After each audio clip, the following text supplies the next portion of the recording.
ماناوالا میں 2007 میں تعمیر ہونے والا کروڑوں روپے کا واٹر سپلائی منصوبہ سیاست کی نظر ہو گیا۔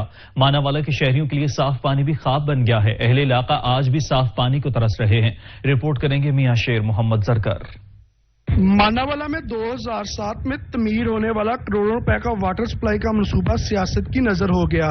ماناوالا کے شہریوں کے لیے صاف پانی بھی ایک خواب بن گیا۔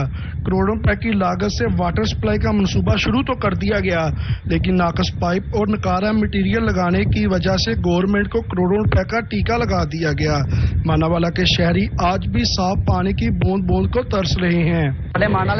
کروڑوں کا منصوبہ تیار کیا گیا پانی کا، جہاں کہ سیاست نظر ہو گیا۔ برائے مہربانی اعلی حکام اگے اپیل ہے کہ اس منصوبے میں بحال کیا جائے تاکہ ماناوالا عوام کو صاف ستھرا پانی مہیا ہو سکے اور بیماریوں سے محفوظ رہ سکے۔ ماناوالا کے شہری رکشے والوں سے پانی کی فی گیلن 30 روپے پر خریدنے پر مجبور ہیں، جبکہ 10 ٹیوبویل کچی کوٹھی نہر کے پاس تو لگائیں گے، لیکن کچھ مہینوں میں ہی سارے کے سارے وہ بھی چوری ہو گئے تھے، جس پر ماناوالا کے شہریوں نے ڈپٹی کمشنر شیخ پورہ اور وزیر اعظم عمران خان سے نوٹس لینے کا مطالبہ کیا ہے۔